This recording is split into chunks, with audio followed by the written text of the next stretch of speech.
Qué alegría poder saludarte. Está comenzando Biblia Fácil, este programa de estudio de la Biblia. Estamos en una temporada muy especial hablando sobre nuestro maravilloso Jesús, nuestro Salvador, nuestro Creador, nuestro Rey. Y ahora estamos allí estudiando el Evangelio de Mateo. Así que si tú tienes allí tu Biblia, pues tómala porque hoy vamos a hablar sobre los milagros de Jesús. Todos queremos un milagro, todos soñamos un milagro, todos pedimos un milagro, esperamos un milagro. ¿Por qué Jesús a veces no hace los milagros que nosotros pedimos? ¿Por qué antes sí lo realizaba? Hoy vamos a hablar sobre los milagros de Jesús. Vamos a tomar apenas algunos de ellos que demuestran que Él puede hacer lo imposible y lo hace por amor y lo hace siempre en nuestro favor. Y a través de estos milagros que realizó en su ministerio mientras estaba en la tierra, Él también nos quiere dejar claras lecciones de lo que puede hacer en nuestra vida ahora. Así que bienvenido, un grande abrazo para ti, mi cariño especial por ti que estás allí acompañándonos en este programa. Y yo tengo aquí un regalo muy especial, se trata del curso bíblico Jesús Restaurador de la Vida. Este curso bíblico está disponible para que puedas solicitarlo a través de nuestro WhatsApp más 5512 9810 1460 o ingresando a nuestro sitio web estudielabiblia.com. Muy bien, allí puedes descubrir este material y otros materiales también. Hablar de Jesús es lo más extraordinario, lo más maravilloso que podemos oír y estudiar en la Biblia. Hoy vamos a hablar sobre aquellos milagros que son sobrenaturales, aquellos que todos tenemos una gran expectativa, y vamos a usar o vamos a tomar mejor algunos milagros que aquí Mateo nos relata en su Evangelio. Hay más milagros narrados en otros capítulos, pero hoy vamos a hablar de un capítulo específico. Así que, si estás listo, entonces antes de abrir la Biblia, abrimos nuestro corazón a Dios en oración y vamos a orar juntos. Gracias, Señor, te damos por esta oportunidad que tenemos en este ambiente de poder estudiar tu palabra. Gracias por la fresca naturaleza, gracias por el aire que nos recuerda que también sin ti no podemos vivir. Gracias porque a través de este libro abierto de la naturaleza nos enseñas tu amor. Y hoy queremos estudiar acerca de los milagros que hiciste mientras estuviste aquí en la tierra. Y queremos que tu Santo Espíritu ilumine nuestra mente para poder comprender que los mismos milagros quieres hacer hoy en nuestra vida. Danos tu bendición en el nombre de Jesús. Amén. Jesús apenas bajó de la montaña. Dice Mateo que grandes multitudes allí estuvieron cerca de Jesús. Y claro que no se podía evitar. Ellos estaban permanentemente allí cerca de Jesús porque tenían necesidades. Y no les importaba el lugar, ni el tiempo, ni el clima, ni las circunstancias. Lo importante es estar cerca de Jesús. Mateo declara que Jesús cumplía su ministerio predicando, enseñando y sanando, dice Mateo 4:23.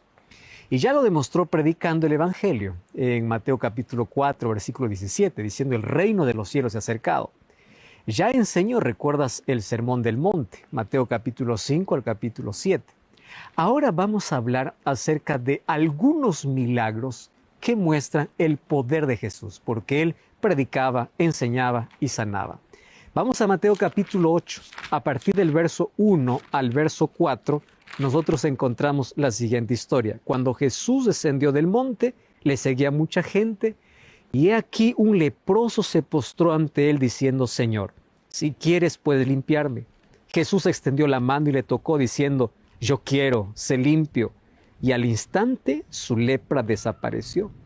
Entonces Jesús le dijo así: mira, no digas a nadie, sino muéstrate al sacerdote, presenta la ofrenda que ordenó Moisés para testimonio a ellos. Sabes que siempre era emocionante todo lo que Jesús hacía. Por eso es que la multitud no le dejaba nunca. Cuando Jesús descendió, dice, de la ladera de la montaña, vino hacia él un hombre leproso. Se arrodilló, ahí estaba toda la multitud sorprendida porque todos querían huir de él. La lepra era contagiosa y le dice, Señor, si quieres puedes limpiarme. Mateo coloca la historia del leproso en primer lugar, en una serie de milagros que él va a relatar. ¿Por qué? Porque la lepra era símbolo del pecado. Y lo primero que Jesús quiere resolver en la vida de una persona es el pecado. Y eso se puede resolver rápidamente para él. Por eso es que él vino y se ofreció en nuestro lugar para darnos vida. Mira, no podría haber sido más dramático ese instante. Jesús ya había enseñado lo más importante para poder entrar en el reino de los cielos. Él ya había colocado los principios que rigen el estilo de vida de aquellas personas que son llamados para formar parte de su reino, de los ciudadanos del reino de los cielos. Ahora, para que esto ocurra, se necesita poder, y un poder superior a las fuerzas humanas. Un poder que forma parte del reino y junto con todo lo demás del reino, también que pueda ser transmitido a todos los que desean entrar en ese reino.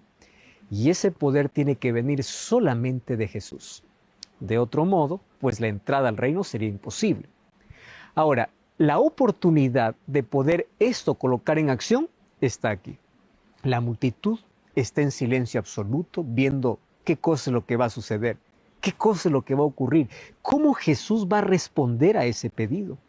Y recuerda que este es un pedido genuino, es un pedido de fe, es un pedido respetuoso de la voluntad divina, porque le dice, si quieres, así le dice el leproso.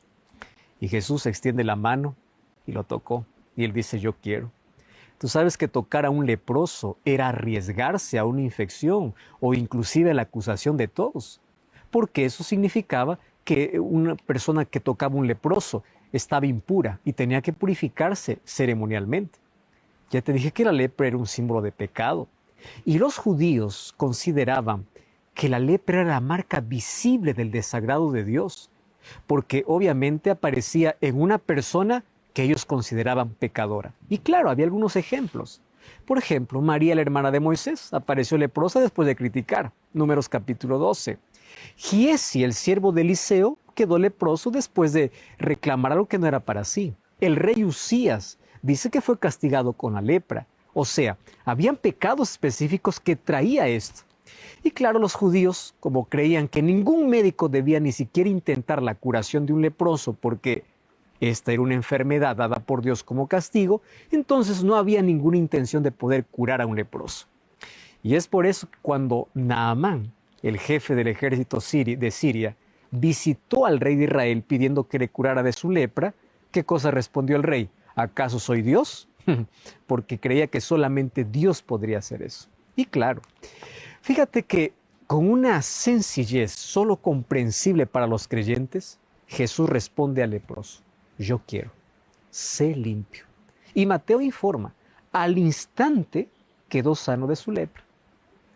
Y aquí se junta la fe del leproso con el poder de Jesús.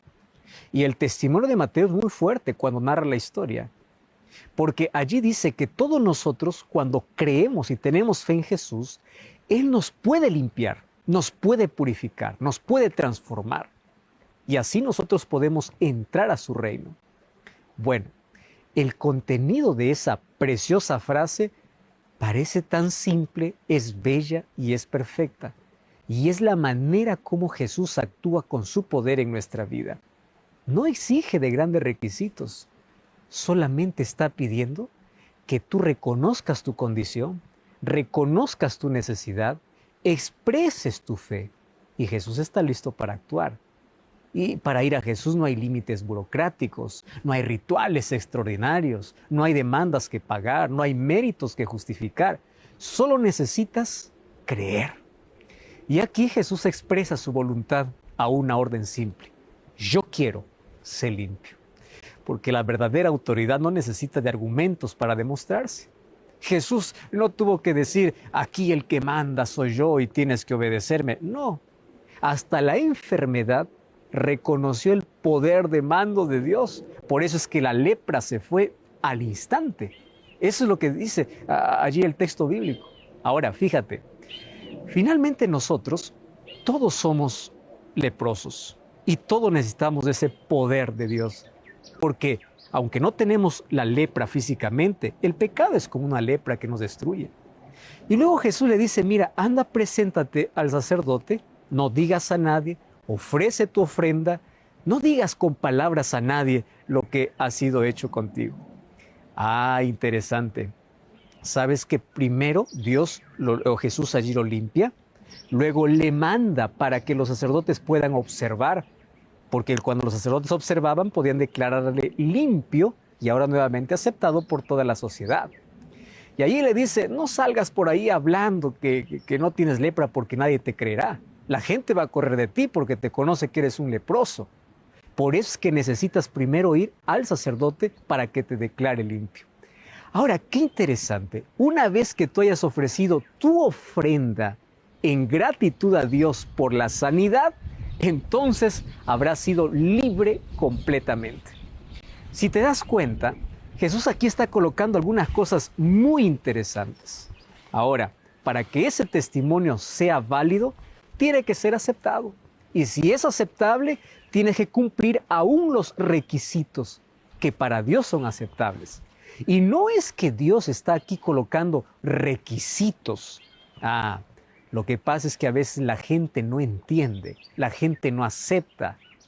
Y para que la gente pueda aceptar, tienes que hacer esas cosas, está diciendo Jesús, como testimonio para aquellos que te ven, para aquellos que te van a escuchar. Porque tú tienes que vivir de la manera como Dios ya lo ha establecido en su palabra.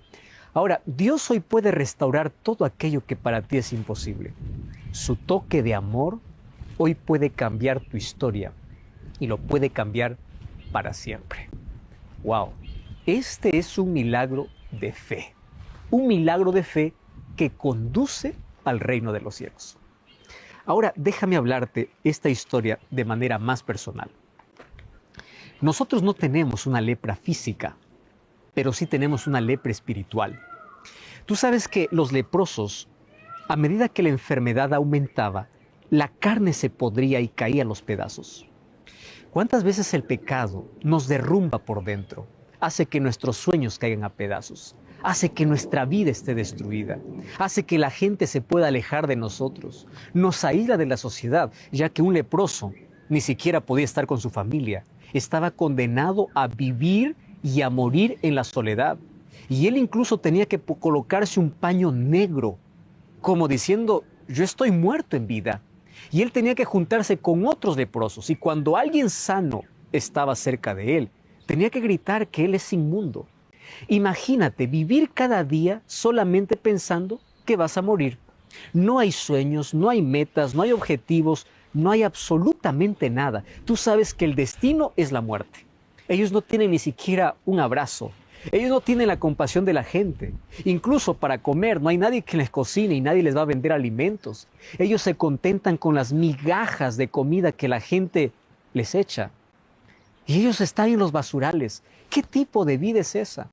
Esa es la vida hoy de una persona que tiene la lepra del pecado. Es discriminado, es rechazado, es aislado y piensa que está bien, pero está muriendo en vida.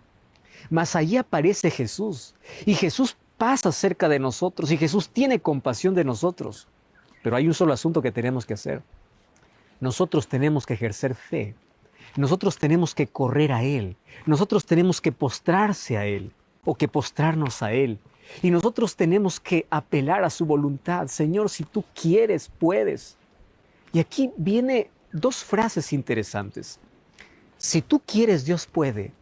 Dios no te pregunta si para dejar la lepra del pecado tú tienes que hacer muchas cosas, cumplir muchos requisitos o usar mucha fuerza y voluntad. Basta es querer. Y cuando tú quieras, vas a buscar a Dios. Vas a buscar ir a la presencia de Dios, arrodillarte delante de Él y decirle, yo quiero. Y cuando tú quieres, Dios puede. Porque allí Jesús extiende su mano. Y a mí me encanta más la expresión de que Jesús no solamente le tocó, Jesús lo abrazó. Y Jesús abraza al ser humano, no importa su condición. Aquel leproso, ¿Cuándo habrá sido el último baño que habrá tomado? No sabemos. Aquel leproso no se cambiaba de ropa, aquel leproso estaba sucio, aquel leproso estaba inmundo, aquel leproso estaba condenado a la muerte, pero aún así Jesús nos recibe, porque cuando vamos con fe a Él, Él abre sus brazos, Él toca nuestras heridas, Él restaura nuestra vida y lo hace completamente. Ese es el Jesús, el maravilloso Jesús que hoy quiere transformar nuestra historia. Y solo un toque de su amor es suficiente para poder cambiar toda nuestra miserable vida. Es ese Jesús que hoy quiere también cambiar nuestra historia. Todos somos leprosos por causa del pecado y la lepra carcome nuestra vida, destruye nuestra vida. La lepra hace que nosotros no podamos vivir una vida en plenitud. Mas hoy yo quiero decirte lo siguiente: hay solución para ti. Y así como hubo solución para ese leproso, hay solución para nuestra lepra de pecado. Hay salida, hay victoria, hay vida, hay restauración, hay transformación, hay todo aquello que tú necesitas. Por eso no importa dónde tú estás o en la condición donde tú te encuentres, puedes ir a Jesús, puedes arrodillarte delante de Él y decirle: yo quiero ser limpio. ¿Y sabes qué cosa va a responder Jesús? Yo también quiero. Yo quiero limpiarte, quiero curar tus heridas, quiero limpiar tu vida, yo quiero restaurarte y hacerlo completamente. ¿Tú aceptas esa restauración completa en tu vida? ¿Tú reconoces tu condición?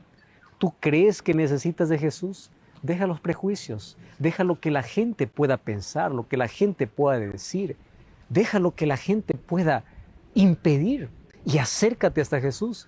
Este leproso probablemente tuvo muchos impedimentos para llegar a Jesús. Ahora, nada puede impedirte cuando realmente quieres ser curado. Y el mayor milagro que Dios hace hoy es el milagro de la transformación interna. El milagro de poder reconstruir una vida destruida en el pecado. El milagro de poder curar aquellas heridas internas. El milagro de poder cambiar nuestra mente. El milagro de poder cambiar nuestra vida. El milagro de poder restaurarnos completamente para su gloria. Y ese milagro hoy está totalmente disponible para todo ser humano. Vamos a Jesús y vamos a decirle así: yo estoy sucio, yo quiero ser limpio, yo estoy leproso y tú puedes limpiarme. Y cuando nosotros experimentemos el toque de su amor, nuestra vida cambiará para siempre. Mas apenas es el primer milagro contado en Mateo capítulo 8, porque a partir de allí Mateo nos cuenta una sucesión de milagros que también tienen relación hoy con nuestra vida espiritual. Y eso es lo que vamos a analizar ahora mismo.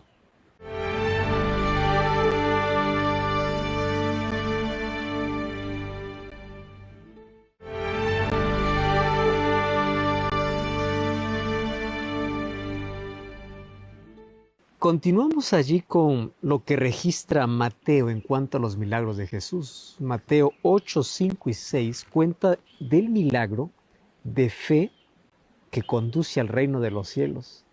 Pero ahora dice que Jesús entró en Capernaum y vino a él un centurión rogándole, diciendo: Señor, mi criado está postrado en casa, paralítico, gravemente atormentado. Y Jesús respondió: yo iré y le sanaré. Respondiendo el centurión dijo: Señor, yo no soy digno que entres bajo mi techo. Un centurión romano. Él no era judío, era un representante del Imperio Romano. Quizás era el jefe de la pequeña guarnición que Roma mantenía en Capernaum, ya que por los acuerdos políticos con Herodes Antipas, el tetrarca de Galilea y Perea, que era él, no podía tener allí un ejército completo. Este centurión se le acercó a Jesús pidiendo ayuda, no para él, para un siervo. ¡Qué actitud! Mi siervo está postrado en casa, le dice. Tiene parálisis, sufre terriblemente, yo estoy sufriendo con él. Está a punto de morir. Ahora fíjate, no está pidiendo ni siquiera para un hijo, para un siervo. Y la gente estaba allí a la expectativa. ¿Qué hará con él si él es un enemigo, él es romano? Y recordemos que Jesús ya había enseñado que nosotros tenemos que amar inclusive a aquellos que son nuestros enemigos. La pregunta es, ¿Jesús haría un milagro? Claro que sí. Ahora, ellos solo se preguntaban de esa manera porque estaban acostumbrados a que los maestros enseñaban una cosa, pero hicieran otra cosa. Pero para Jesús no había doble estándar. No, no existía que puede decir una cosa y hacer otra cosa, como también para los cristianos no debe existir, porque las órdenes del reino de los cielos eran para todos, tanto para maestros, para líderes, como para miembros. Ahora fíjate, los mandamientos no se modifican, nunca se modifican. Y en el reino de los cielos no existe que uno debe obedecer siempre y el otro solamente lo que le conviene o cuando lo decida. No, todos tienen que obedecer por igual. Ahora Jesús no solamente dice que hay que perdonar, no solamente dice que hay que amar, ahora Jesús lo demuestra. Dice que Jesús lo trata con amor y le dice, yo iré a sanarlo. Así dice el versículo 7. En realidad, este centurión era solo un enemigo entre comillas, por lo que representaba, porque servía al ejército romano. Pero en persona no era así. Jesús lo sabía. ¿Tú sabías que este soldado tenía una actitud piadosa hacia Jesús? Tenía un afecto sincero hacia su siervo y tenía una forma de actuar tan humilde que demuestra una fe tan intensa. ¿Qué cosa le responde este centurión? Señor, le dice, yo no merezco que entres bajo mi techo. O sea, tú eres demasiado importante. Tú realmente eres lo que la gente dice de ti. Eres bueno. Yo nunca te escuché hablar en un sermón. Yo nunca te vi actuar. Pero, ¿cuál es la diferencia? Yo sé quién eres. Este centurión, siendo romano, él cree más que aquellos que están viendo milagros. Y le dice, solo quiero que atiendas mi necesidad, pero yo no siquiera soy digno de recibirte. Por favor, si puedes sanar a mi siervo, hazlo. Pero sabes, ni siquiera hace falta que vengas. Versículo 8 dice, basta que tú digas la palabra y mi siervo sanará. Tu palabra es todo lo que necesito. Presta atención aquí. Mientras que unos demandaban señales para creer, otros se conformaban solamente con la palabra de Jesús. Porque no es necesario ver milagros para creer. Hay que creer para ver milagros. Porque la fe viene por el oír y el oír la palabra de Dios. Todo lo que necesitamos hoy para creer es confiar en la palabra de Dios. Y luego los milagros van a ocurrir. Y esto siempre está a nuestra disposición. Eso está al alcance de todos. Además, me encanta porque este centurión le dice, Señor, yo sé muy bien lo que es tener autoridad y tú la tienes. Y tú no necesitas probármelo, yo lo sé. Y yo sé cómo funciona la autoridad. Porque él dice, yo mismo soy un hombre sujeto a órdenes superiores. Además, yo también tengo soldados bajo mi autoridad. Yo le digo a uno, ven y viene, al otro va y va. Ahora, si esto es lo que yo hago con ellos, yo creo en tu autoridad. Por eso es que todo lo que necesito es que tú des la orden. Y mi siervo va a sanar. O sea, frente a la autoridad corresponde una sola cosa, obediencia. Y el centurión dice, yo sé lo que es obedecer. Y yo sé también dar órdenes que tienen que ser obedecidas. Entonces, yo no podría dudar en cuanto a la obediencia que corresponde a tu autoridad. Porque si tú ordenas, se cumple. Solo tu palabra me es suficiente. Y sabes que ahora es Jesús quien se asombra. Porque en lugar de seguir conversando con el centurión, se dirige ahora a la multitud, que está ahí expectante y curiosa. Y todos querían saber cómo va a terminar esta historia. Y Jesús les dice así, yo les aseguro, dice Jesús, que ni aún en Israel he encontrado tanta fe como en este hombre. Ni en Israel, ni en ustedes. ¿Cómo es esto posible? Ya que entre ellos habían gente que había dejado todo para seguir a Jesús. ¿Acaso eso no era suficiente? Una fe que deja todo, ¿acaso no es suficiente? Pero no es esa fe la que Jesús alaba. Entre ellos también habían quienes están dispuestos a aceptar todas sus enseñanzas. ¿Acaso eso no era suficiente? Sí, es una fe que acepta, pero también no es esa fe la que Jesús alaba. Jesús alabó la fe de aquel que obedece todo. ¿Por qué? Porque los que son obedientes los siguen. Y no todos los siguieron.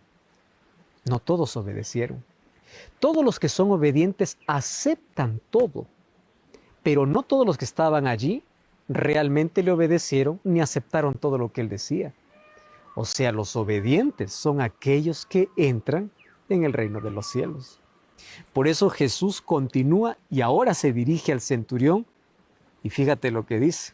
No solamente le dice, tu siervo será sanado, sino Jesús dice que muchos vendrán del oriente y del occidente y participarán en el reino de los cielos. Se sentarán al lado de Abraham y de Jacob y de Isaac. ¿Por qué? Porque ellos tienen una fe obediente. O sea, para poder entrar al reino de los cielos hay que tener una fe que obedece. Y ahí el versículo 11 y 12 dice, pero los otros serán echados fuera, donde será el lloro y el crujir de dientes. Y después de esto, Jesús le dice al centurión, anda a tu casa, puedes volver. Todo se hará porque creíste. Las obras milagrosas de Dios no solo ocurren para beneficiar a aquellos que creen con fe obediente, sino también, según la fe de ellos, benefician a aquellos que están con ellos. Porque por la fe del centurión, ¿quién se sanó? Su siervo. En la misma hora fue sanado. Qué interesante los detalles que presenta aquí Mateo al poder hablar sobre esta historia. Y sabes que Jesús hoy está buscando ese tipo de fe, que cree y que obedezca. Y luego dice que Jesús va para la casa de Pedro. Y ahí en la casa de Pedro, la suegra de Pedro estaba en cama, estaba enferma. Y no hay nada más triste que poder ver a alguien postrado en cama, alguien que está enfermo, alguien que no puede levantarse. Y dice que estaba con mucha fiebre. Quien narra es Lucas, y Lucas era médico. Ahora fíjate, literalmente ella estaba ardiendo, ella se estaba quemando en fiebre. Algunos piensan que probablemente tenía malaria. Y la suegra de Pedro pues tenía una enfermedad que estaba acabándola, lo tenía paralizada, lo tenía allí en cama.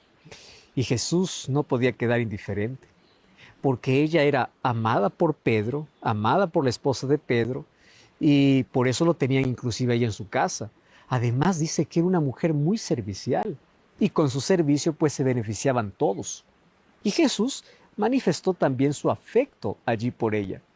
Y allí dice el texto que Jesús tocó su mano.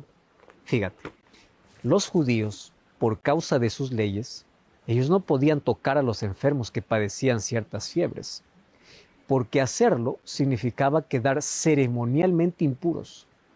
Jesús, de todas maneras, se acercó y la tocó. No necesitaba hacer nada más. Y dice que al instante la fiebre le dejó. En el instante. No necesitó un periodo de recuperación, no necesitó que después que pasara la fiebre, pasar algunos días para entrar en una actividad normal, no. Dice, inmediatamente ella se levantó y comenzó a servirlos, inmediatamente. Fíjate que la expresión del texto es de una acción no interrumpida. Se trata de un servicio constante. Y así era ella, siempre servicial. Porque cuando hay afecto, pues hay un espíritu de servicio. Y si el servicio es por amor, jamás se interrumpe. No es un servicio allí interesado. Y así era como era la familia de Pedro. Un lugar lleno de afecto, un lugar repleto de amor, donde todos eran serviciales todo el tiempo. Y este es un modelo sencillo para todas las familias, y especialmente para aquellas familias que tienen a Cristo en la vida. Un modo muy práctico y muy real de ser cristiano es servir. Y hacerlo con afecto, hacerlo con amor y hacerlo constantemente. Esta mujer no podía servir porque estaba enferma. Fue curada, lo primero que hizo es servir a los demás. ¡Wow! De eso se trata un hogar diferente, un hogar feliz, un hogar que sirve y sirven entre todos sus miembros. Ahora dice que después que pasó el sábado, cuenta aquí Mateo, que la multitud se agolpó a la puerta de la casa de Pedro. Claro, porque la noticia se difundió por todo lado. Y el versículo 16 y versículo 17 Dice, cuando llegó la noche trajeron a él endemoniados y con la palabra echó fuera a los demonios y sanó a todos los enfermos, para que se cumpliese lo dicho por el profeta Isaías cuando dijo, él mismo tomó nuestras enfermedades y él llevó todas nuestras dolencias. Impresionante. Con una sola palabra, dice, expulsó a los espíritus malos y con su palabra sanó a los enfermos. Ese era el poder que Jesús tenía, porque con esa misma palabra participó en la creación, creando los cielos y la tierra y todo lo que existe. Ahora, el caso de los endemoniados es especial. Recuerda que en el endemoniado pues se produce la mayor aproximación del demonio al ser humano y su presencia personal pues está en la personalidad misma del ser humano. Ahí es donde Satanás ejerce en aquella persona que está poseída un dominio directo, porque esa persona está endemoniada. O sea, él ya no tiene poder para actuar, es el demonio que actúa. Y sabes que los endemoniados es el mayor símbolo de la más cruda realidad de este reino tenebroso. El trabajo del demonio tiene por objetivo esclavizar, destruir al ser humano y destruirlo completamente. Lo quiere atar, no lo quiere libre. Odia que esté sano, odia que esté restaurado. Especialmente odia que tenga salud mental para que no le permita decidir por sí mismo. Por eso los endemoniados era el campo de batalla más dramático y más decisivo entre la lucha que existía entre el reino de Dios y el reino de las tinieblas. Ahora, en el endemoniado, Jesús y Satanás se enfrentaban directamente, pero aquí dice que la palabra de Dios los vencía. La palabra de Jesús era suficiente. Sabes que siempre hay victoria con la palabra de Jesús. Y sabes que los endemoniados eran libres y las personas encontraban salud, libertad, renovación psicológica, restauración social y sobre todo oportunidad para entrar en el reino de los cielos. Y Mateo cuenta que en el versículo 17 él dice que esto sucedió para que se cumpliese lo dicho por el profeta Isaías. ¿Qué cosa dijo Isaías? Isaías era apenas un profeta, un instrumento en las manos de Dios. Pero lo que él escribió vino de parte de Dios. ¿Y él qué cosa dice? Que Jesús llevaría todas nuestras enfermedades. ¡Wow! Todas nuestras dolencias, todo nuestro dolor. Por eso que cuando Jesús vino, hizo milagros para cumplir exactamente la profecía. Isaías capítulo 53, versículo 4 dice, Él llevó nuestras enfermedades, Él sufrió nuestros dolores. Y esta palabra de Dios se cumple perfectamente allí en Jesús.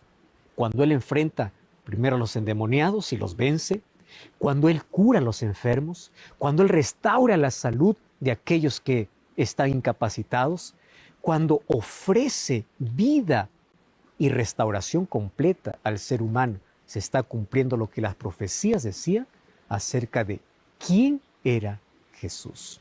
Ahora, préstame atención.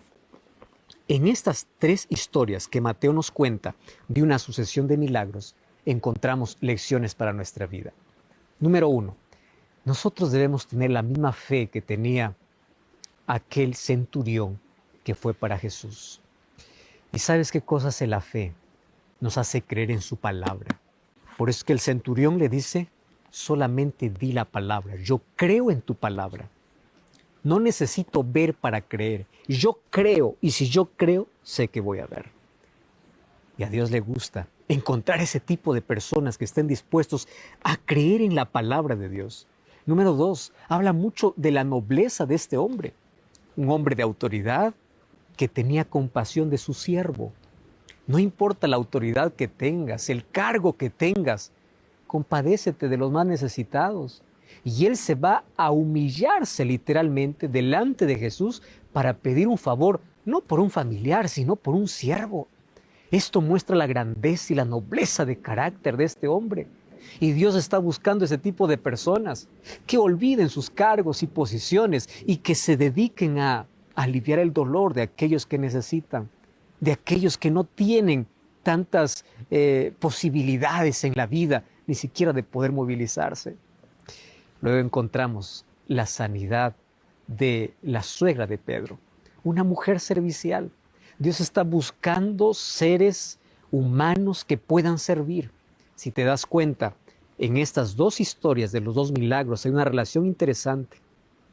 Jesús sana al siervo del centurión y luego Jesús sana a la suegra de Pedro, pero ella también era sierva, ella servía y servía por amor. Probablemente el siervo del centurión servía porque, bueno, era su función servir, pero la suegra de Pedro servía por amor. ¿Sabes qué importante es practicar una vida de servicio a los demás? Y Jesús siempre está dispuesto a poder calmar nuestro dolor, aliviar nuestro dolor, a curar nuestras enfermedades, porque sabe cuánto bien hacemos con nuestro servicio. Y finalmente encontramos que con la palabra de Jesús muchos eran beneficiados. Todos los enfermos eran curados, aquellos que estaban poseídos por el enemigo eran restaurados. Y Jesús hoy continúa haciendo ese tipo de milagros. ¿Sabes cuál es el mayor milagro que Jesús hace hoy? Es también libertarnos. Probablemente tú digas, yo no estoy como un endemoniado. Es verdad, pero estás esclavo de un vicio, esclavo del cigarrillo, esclavo del alcohol, esclavo de las drogas. No eres libre. Hay algo que te domina. Y así como Satanás dominaba a las personas directamente, hoy Satanás cambió de estrategia para poder dominarnos tras el placer, tras los vicios, tras las cosas atractivas de este mundo. Y Jesús quiere libertarnos, quiere darnos esa libertad. Creemos en su palabra, que Él lo puede hacer. Y si tú te acercas con fe a Cristo, Él podrá hacer lo que tú no puedes hacer. Hoy tú puedes ser libre, hoy tú puedes ser curado, hoy tú puedes ser restaurado, porque hay poder en la palabra de Jesús. ¿Tú crees en esa palabra? ¿Y sabes cuál es el mayor milagro que Jesús hace? Restaurar un corazón condenado al pecado para un corazón transformado para su reino. Ese es el mayor milagro que Dios hoy quiere hacer en ti. Hablando de milagros, ahora Mateo nos lleva a otro escenario donde vamos a ver un enfrentamiento real entre Cristo y Satanás. Eso veremos a continuación.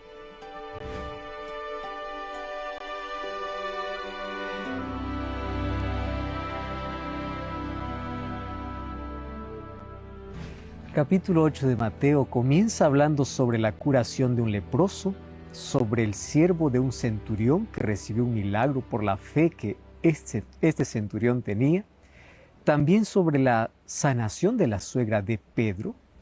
Y antes de poder finalizar ese capítulo con la manera como Jesús se enfrenta a los demonios de manera directa, a partir del versículo 18, Mateo nos lleva a otro escenario, en ese mismo contexto de milagros. Mateo cuenta dos hechos que ocurrieron entre el momento en que Jesús da la orden de viaje y partida de la barca hacia el otro lado. Mira lo que dice Mateo 8, 18 en adelante. Viendo Jesús rodeado de mucha gente, mandó pasar al otro lado. Y allí dice que vino un escriba y le dijo: Maestro, te seguiré a donde quiera que vayas. Y Jesús le dijo: las zorras tienen guaridas, las aves del cielo sus nidos, mas el Hijo del Hombre no tiene dónde recostar su cabeza. Es un poco intrigante aquí leer esta historia. Un escriba quiso seguirlo como su discípulo y le dice: Maestro, yo te seguiré a donde quiera que tú vayas. O sea, él se ofrecía de manera voluntaria. Su intención era evidente. O sea, él estaba dispuesto a desechar la manera de actuar de los escribas y fariseos para poder ser un seguidor de Jesús. Esto es algo grandioso. Sin embargo, ¿cuál era su motivación? ¿Solo las consideraciones espirituales o es que había motivaciones materiales escondidas detrás de aquella frase: te seguiré a donde tú vayas? Sabes que las motivaciones son siempre importantes, pero lo que motiva una decisión para poder seguir a Cristo es más importante que todas las demás. O sea, no puede ser de orden material, Seguir a Cristo porque quiere ser más rico, o porque quiere ser más importante, o porque quiere ser aceptado, o porque quiere ser más querido, o porque quiere ser más respetado, eso no agrada a Dios. ¿Qué sentido tiene seguir a Dios sin agradar a Dios? No tiene sentido, eso no es posible. Por eso es mejor que todo sea muy claro desde un comienzo para que no haya ningún tipo de confusión. Jesús, como conocía las intenciones de este escriba, le dice, las zorras tienen madrigueras y las aves del cielo tienen sus nidos, pero el Hijo del Hombre no tiene ni siquiera dónde recostar su cabeza. Ni hogar tiene. Pero claro, ¿para qué lo necesitaría, verdad? Porque Él siempre está marchando, Él siempre está caminando. Ahora, su misión está en marcha, su vida está en marcha. Mateo no registra respuesta de este escriba.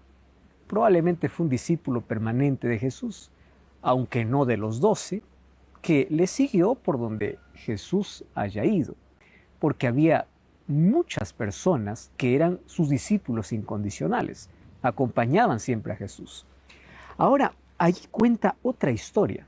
Dice que otro discípulo le dice, Señor, permíteme primero que vaya y entierre a mi padre y luego te seguiré. Este no era un discípulo voluntario. Jesús lo llamó, pero él primero dijo, mira, déjame enterrar a mi padre. Yo quiero estar en conformidad con la ley judía que demandaba siempre la presencia de los hijos allí en el funeral de los padres.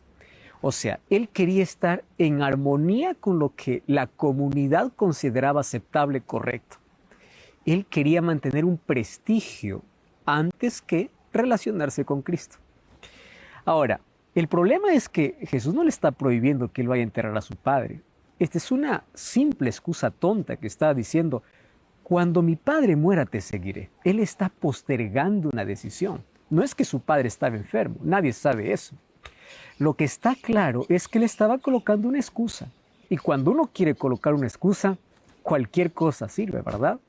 Y por otro lado, él estaba buscando aprobación de la sociedad. Imagínate, si yo te sigo, mi padre se muere, es lo que está diciendo, y yo no estoy presente, ¿qué van a decir los otros de mí? ¿Qué va a decir la sociedad de mí? ¿Qué va a pensar mi familia de mí? Otra vez te repito que el énfasis aquí no está en que tú no debes estar presente en la muerte de un familiar, sino que cómo buscamos excusas a veces para decir, ahora no puedo, después te voy a seguir. Sígueme, le dice Jesús.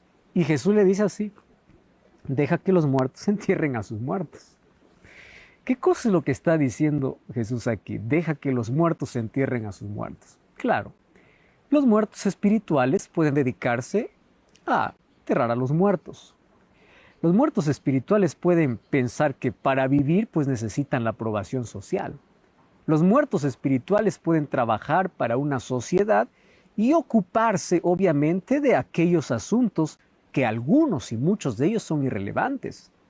Pero aquí Jesús le está llamando a este discípulo para una misión noble, para la vida, para dedicarse a salvar a las otras personas, para una misión especial en la vida.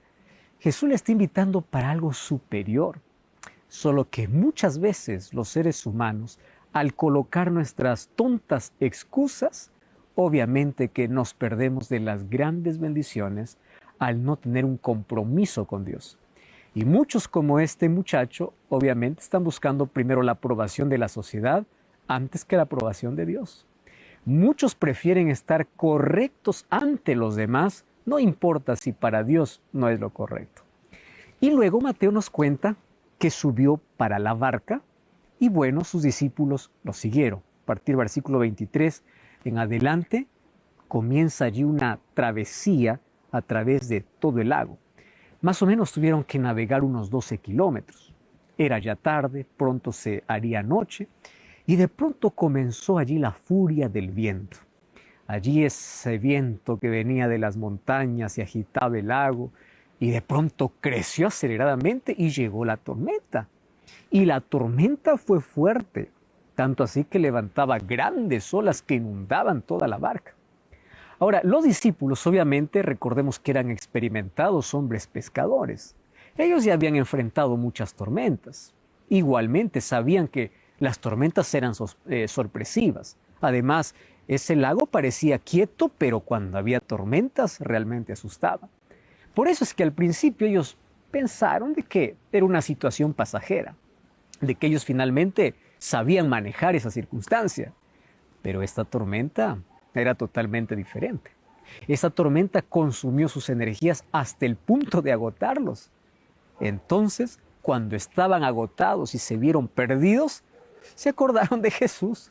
Jesús estaba con ellos. Y comenzaron a buscar a Jesús. ¿Cuándo? Cuando recién vieron la muerte delante de ellos. Y es allí donde dice que el versículo 25 dice que Jesús estaba durmiendo. Y los discípulos se acercaron gritando y diciendo, Señor, sálvanos que perecemos. Por favor, date prisa. Y allí Jesús responde, hombres de poca fe, ¿por qué tienen miedo? ¿Sabes que la respuesta a su pregunta estaba en la propia reprensión? Ellos no creían. Habían confiado primero en su entrenamiento, en su experiencia, en su habilidad. Ellos creían que su habilidad era suficiente para poder saber enfrentar las tormentas de la vida. Pero llegó un momento en que nada de eso servía, porque lo más importante es la fe. ¿Por qué será que los seres humanos a veces nos atrevemos más a confiar en nosotros que en Dios y buscamos a Dios como último recurso? ¿Por qué no crees que al comienzo de las dificultades, en lugar de buscar refugio o nuestras capacidades, ¿por qué nos resulta tan difícil buscar a Dios inmediatamente? Sabes que Jesús creía qué hacer antes, en medio y después de las dificultades. Y la fe era su modo de vivir, era su modo constante de poder enfrentar la vida. Él conocía el poder de Dios y el poder de Dios estaba en él. Entonces, él sabía cómo reaccionar. Por eso es que él inclusive pues dormía en medio de la tormenta. Y cuando se despertó, pues él no estaba asustado. ¿Por qué? Porque él sabía quién estaba con él. Él dependía del Padre. Él vino a enseñarnos inclusive cómo enfrentar las mayores tormentas de la vida. Ahora fíjate, aquel que no tenía dónde recostar su cabeza, aquel que no necesitaba la aprobación social de los demás, aquel tenía poder. Poder que hasta los vientos y las olas y toda la naturaleza le obedecían.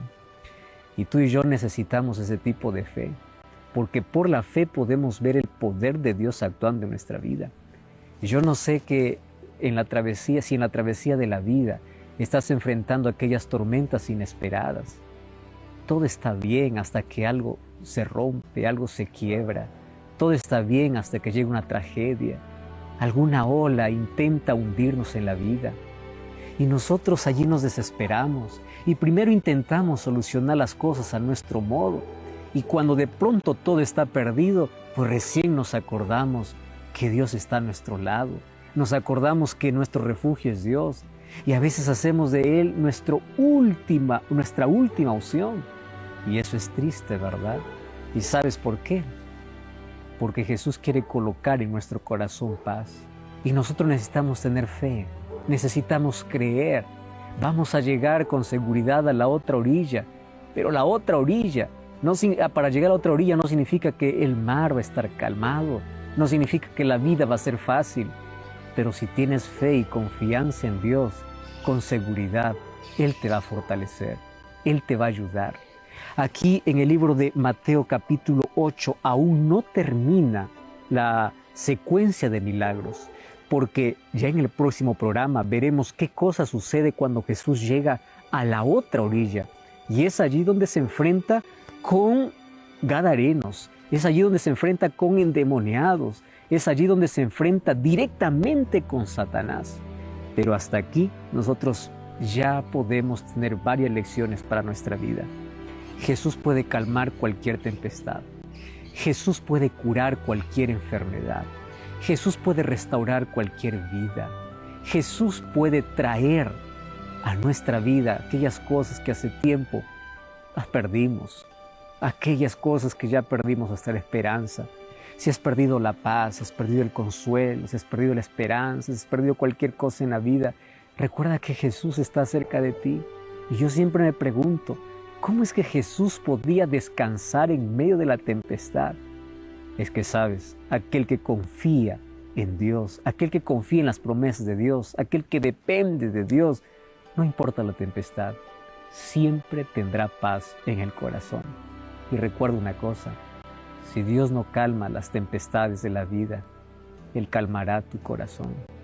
Si es que Dios no detiene las olas, Él te enseñará a superarlas. Si es que Dios no elimina la montaña de tu vida, Él te enseñará cómo escalar. Esos son los milagros que Dios hace. A veces el mar no se abre, a veces Dios nos enseña a caminar por encima de las aguas. Solo hay que tener fe, solo hay que confiar que Dios nunca nos abandona.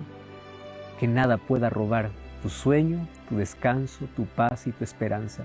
En las tormentas de la vida, confía en Dios, porque no importa si todo por afuera está perdido, si la tormenta cada vez es mayor, recuerda que Él siempre calmará tu corazón. Mientras colocamos en Cristo nuestras preocupaciones y por la fe avanzamos en el mar de la vida. Confiamos en el poder de Jesús, Él puede hacer hasta lo imposible. Qué lindo es cuando veo personas que a pesar de las dificultades de la vida continúan sirviendo a Dios.